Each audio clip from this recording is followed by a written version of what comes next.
70 के दशक में यादों की बारात, डॉन, गोलमाल, सत्यम शिवम सुंदरम जैसी फिल्मों के जरिए दिलों की धड़कनें बढ़ाने वाली जीनत अमान को लेकर लोगों का प्यार कभी कम नहीं हुआ। जीनत अमान 70 के दशक की उन हसीनाओं में से एक हैं जिन्होंने अपने ग्लैमरस और हॉट लुक से हर किसी के होश उड़ा दिए थे।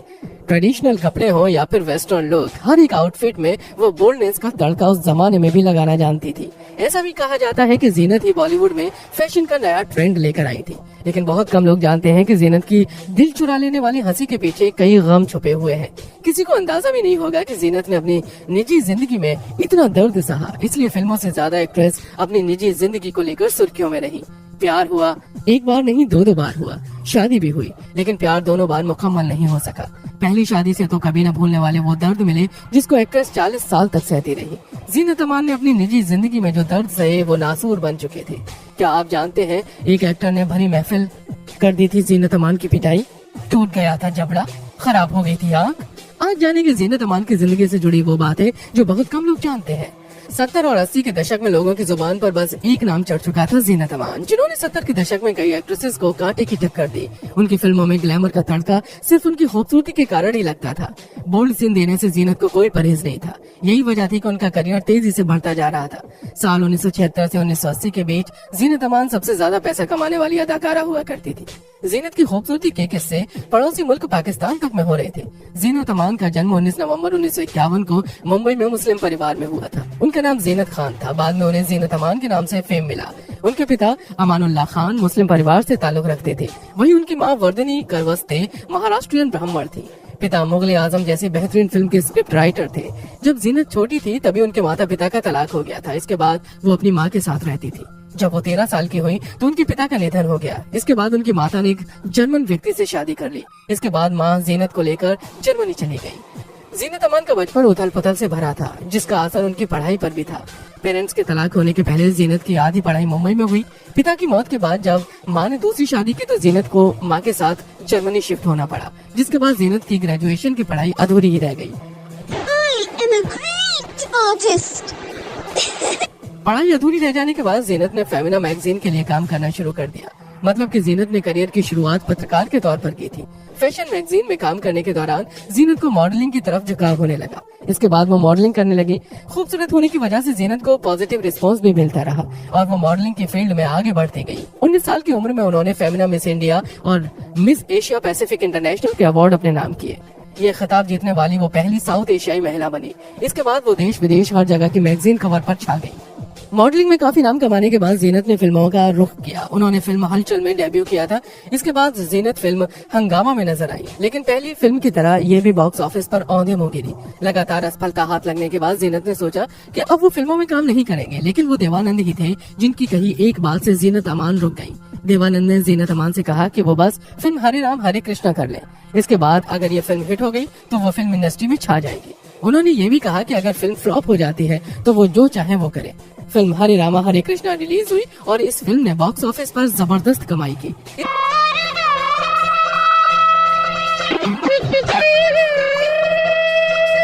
इस फिल्म के लिए जीनत अमान को film fair best actor supporting award भी मिला और वो स्टार बन गई। 1978 में फिल्म सत्यम शिवम सुंदरम रिलीज हुई थी। इस फिल्म में शशि कपूर के साथ जीनत अमान नजर आई थी। इस फिल्म में जीनत अमान को कैसे कास्ट किया गया आइए जानते हैं। जब राज कपूर फिल्म वकील बाबू की शूटिंग जीनत अमान के साथ कर रहे थे तो उसी समय वो फिल्म सत्यम शिवम सुंदरम के स्क्रिप्ट पर भी काम कर रहे थे।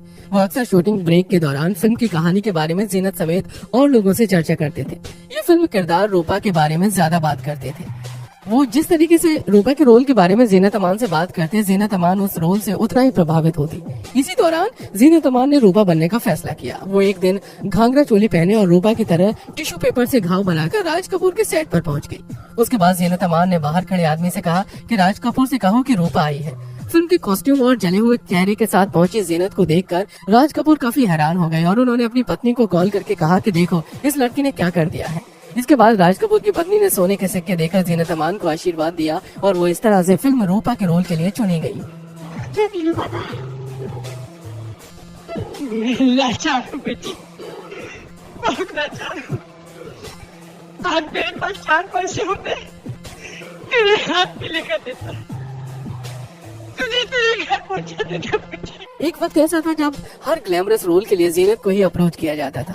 जीनत ने फिल्म अजनबी, रोटी कपड़ा और मकान, हम किसी से कम नहीं, डॉन, दोस्ताना जैसी कई फिल्मों में काम किया। लेकिन बात क्या है? उस समय तो मैं बीच में सुनने के लिए जा रही थी जब किसने सीटी बजाई और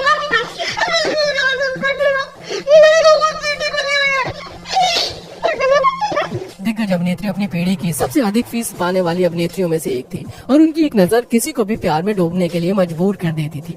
हालांकि इतनी बड़ी सुपरस्टार और ड्रीम गर्ल होने के बावजूद जीनत को प्यार के मामले में कभी सफलता नहीं मिली। हर मर्द के सपनों की महिमा होने के बावजूद जीनत अमान ने अपने जीवन में कभी भी एक स्वस्थ और स्थिर रिश्ते का अनुभव नहीं किया। अभिनेत्री ने अपने जीवन में पहली बार 1978 में संजय खान से शादी की थी। इस बात को जानने के बावजूद कि संजय पहले से ही जरीन कतरक से शादी कर चुके हैं, अभिनेत्री ने विश्वास की छलांग लगा दी थी। लेकिन उनकी शादी के कुछ महीनों के बाद ही सब कुछ बिखर गया और 1979 में संजय ने उन्हें छोड़ दिया। अभिनेत्री संजय खान के साथ अपनी टूटी शादी के बाद जीनत अमान को अभिनेता मजहर खान की कंपनी में आराम मिला। दोनों ने 1985 में शादी की और उनके 2 बेटे अजान खान और जहान खान हुए। हालांकि एक बार फिर बहुत अधिक भावनात्मक उथल पुथल के कारण जीनत ने 1998 में मजहर के निधन से ठीक पहले उनसे अलग होने का फैसला किया था। हालांकि संजय खान के साथ जीनत अमान के अनहैप्पी मैरिड लाइफ से हर कोई वाकिफ था, जो उनकी शादी के दौरान अभिनेत्री पर फिल्म निर्माता के लात और थप्पड़ से भरा था। हालांकि एक घटना भी थी जो अभी भी इतिहास में छिपी हुई है, क्योंकि ये सब कुछ बयान करती है कि संजय खान अपनी पूर्व पत्नी जीनत के लिए किस तरह के पति थे। वो उन्हें बेरहमी से पीटा करते थे। मेरा उस औरत के साथ रहना बिल्कुल मुनासिब है जिसे मेरी कुर्बानी है। मजा आता है कभी बात करने में। आपसे कितनी बताऊं कि वहाँ किसी को तुम्हारी जीनत अमान लोनावाला में अपनी एक फिल्म के कलाकारों और क्रू के साथ शूटिंग कर रही थी। तभी संजय खान ने उन्हें तुरंत मुंबई आने के लिए कहा। अभिनेता फिल्म अब्दुल्ला के निर्देशक भी थे, जिसमें जीनत भी एक हिस्सा थी। इस प्रकार उन्होंने जीनत को बॉम्बे वापस आने के लिए कहा था, क्योंकि वो उनकी फिल्म के गाने के शेष हिस्सों को शूट करना चाहते थे। पहले तो जीनत ने इसे इनकार किया, क्योंकि उन्होंने पहले से ही अन्य फिल्म निर्माताओं को डेट्स दे दी थी।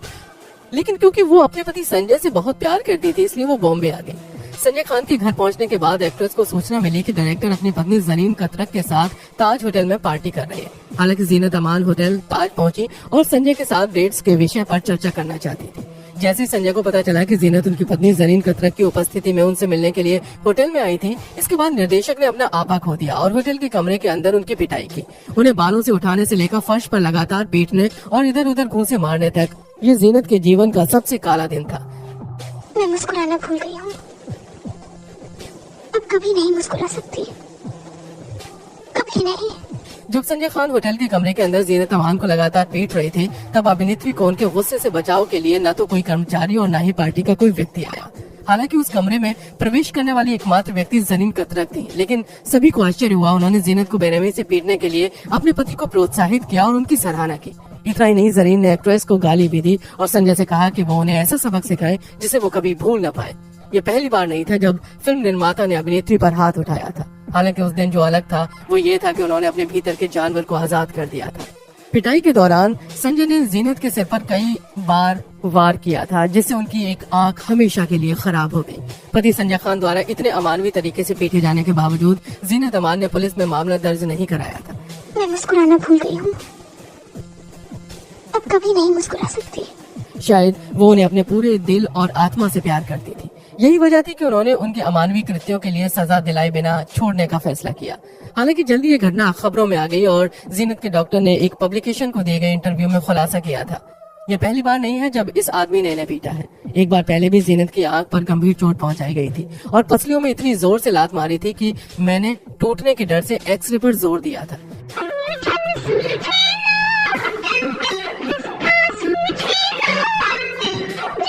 इस घटना की खबरों में आने के बाद संजय खान पर कई उंगलियां उठाई जा रही थी। तभी उन्होंने कहा था कि जीनत अमान की आंखों की समस्या एक वंशानुगत समस्या है। फिल्म निर्माता ने बताया कि जीनत की मां स्ट्रैबिस्मस से पीड़ित थी, जो एक चिकित्सीय स्थिति है और इसीलिए उनकी बेटी को ये विरासत में मिला है। हालांकि होटल और जीनत के करीबी दोस्तों के अज्ञात सूत्रों ने पुष्टि की थी कि समाचार पत्रों में जो कुछ भी बताया गया था वो सही नहीं था। अभिनेत्री के करीबी सूत्रों में से एक ने कहा, हम सभी जानते हैं कि संजय खान और जीनत के बीच में क्या हुआ था। मैं इसका पहला आई विटनेस था। मैं मुस्कुराना भूल गई हूँ। अब कभी नहीं मुस्कुरा सकती। सबसे पहले कोई भी जो किसी महिला पर हाथ उठाता है और वो भी इतनी क्रूरता से कि वो जीवन भर के लिए जख्मी हो जाए, उसे जेल में होना चाहिए। और दूसरी बात, अगर आप सार्वजनिक रूप से एक महिला को अपमानित करने और चोट पहुंचाने के लिए पर्याप्त निर्लज्ज थे तो अब इसे स्वीकार करने में क्यों शर्मा रहे हैं?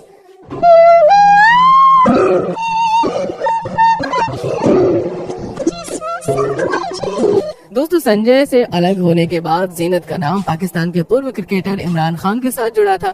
एक समय में इमरान खान जीनत अमान की खूबसूरती के कायल थे। इमरान पाकिस्तान क्रिकेट टीम के कप्तान बनकर भारत के दौरे पर आई थी। उसी दौर में उनकी मुलाकात जीनत अमान से हुई। जीनत उन दिनों बॉलीवुड की सबसे बिंदास एक्ट्रेस थी। इमरान को उन दिनों लेडी किलर कहा जाता था। लड़की उनकी दीवानी थी। यंग और हैंडसम इमरान की छवि प्ले बॉय जैसी थी। मुंबई की पार्टी में जीनत और इमरान की मुलाकात हुई तो यहीं से उनके प्यार के चर्चे शुरू हुए। इमरान खान को लेकर उनकी पूर्व पत्नी रेहम खान ने एक किताब लिखी है। इसमें उन्होंने दोनों की जिंदगी को लेकर कई खुलासे किए हैं। रेहम ने बताया कि उन दिनों इमरान के रिश्ते 70-80 के दशक की सबसे खूबसूरत एक्ट्रेस से होने की चर्चा हो रही थी। एक रिपोर्ट के मुताबिक कुछ साल पहले जीनत अमान को लाहौर बुलाया गया था।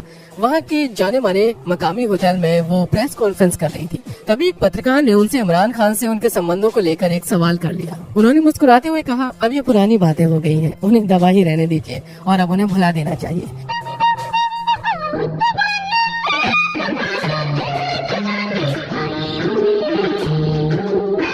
इसके अलावा दोस्तों, जीनत अमान का नाम राज कपूर और देवानंद के साथ भी काफी बार जोड़ा गया।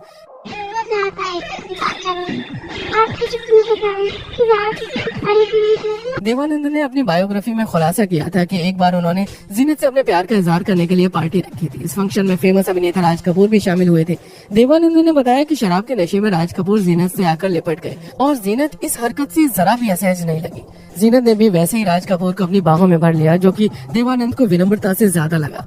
मेरी बहन जो वर्षों से बिछड़ चुकी है, खो चुकी है, पहचानने से इनकार करती है। बस इसी चीज को लेकर देवानंद को दोनों के रिश्तों पर शक हुआ। इसके बाद उनको वो किस्सा याद आया जब फिल्म सत्यम शिवम सुंदरम के लिए जीनत राज कपूर के स्टूडियो टेस्ट के लिए गई थी और दोनों की नजदीकियों की खबरें आने लगी थी।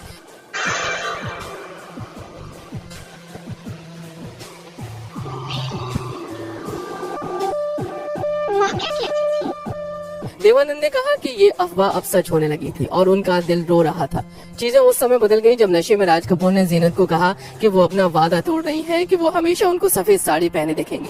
इस वाक्य से उदास देवानंद का दिल टूट गया और वो चुपचाप से पार्टी से अकेले ही निकल गए। वहीं जीनत अमान से बाद में जब इसके बारे में पूछा गया तो उन्होंने कहा कि इस रात जो भी हुआ वो उनका नजरिया था। वो कहती हैं कि उस दिन देवानंद ऐसा कुछ करने वाले हैं, इस बारे में उनको कोई जानकारी नहीं थी। तो इस तरह से ये कहानी अधूरी रह गई। कह सकते हैं कि एक तरफ इश्क था देवानंद का, जिसके बारे में जीनत अमान को न तो कुछ पता था और न ही उनके दिल में देवानंद के लिए ऐसी कोई भावना थी। इस घटना के बाद से देवानंद ने हमेशा के लिए जीनत अमान से दूरी बना ली और 1950 में कानूनी रूप से जीनत अमान ने मजहर खान से शादी की और शादी के 13 साल बाद ही मजहर खान की मौत हो गई। मजहर खान किडनी की समस्या से जूझ रहे थे। जीनत ने अपने पति की बहुत देखभाल की। उन्हें पूरी उम्मीद थी कि मजहर ठीक हो जाएंगे, इसलिए मुंबई में ऐसा कोई अस्पताल नहीं था जहां जीनत ने अपने पति का इलाज न कराया हो। इसके बाद भी वो उन्हें बचा नहीं सकी। मजहर के निधन के बाद जीनत अमान ने तीसरी शादी अमन खन्ना और सरफराज जफर एहसन से की। ये शादी 2012 में हुई थी। पेशे से सरफराज रियल एस्टेट कारोबारी थे। जब जीनत ने तीसरी शादी की तो पूरी इंडस्ट्री में इसके चर्चे हुए थे, क्योंकि जीनत 59 साल की थी और सरफराज 33 साल के थे। हालांकि ये शादी ज्यादा समय टिक नहीं पाई। तीसरी शादी की बात पर जीनत ने कहा था कि उनकी जिंदगी बच्चों की देखभाल में निकल गई और अब वो सेटल है, तो अब वो आराम से जिंदगी जी सकती हैं। लेकिन उनकी तीसरी शादी भी नहीं चल पाई। जीनत ने इस शादी को तोड़ते हुए सरफराज पर रेप और धोखाधड़ी करने जैसे कई आरोप लगाए थे। सरफराज को पुलिस ने गिरफ्तार भी किया। बेहद बेबाक अंदाज वाली जीनत असल लाइफ में सच्चे प्यार के लिए ही तरसती रह गई। जीनत कम ही लाइमलाइट में रहती हैं। हालांकि इवेंट्स और रियलिटी शो में वो शिरकत किए नजर आती हैं। फिलहाल इस बात से इनकार नहीं किया जा सकता है कि अभिनेत्री दुनिया में सभी सम्मान और प्यार की हकदार है। जीनत अमान को हमेशा भारतीय फिल्म इंडस्ट्री में सबसे प्रतिभाशाली अभिनेत्रियों में से एक के रूप में याद किया जाएगा।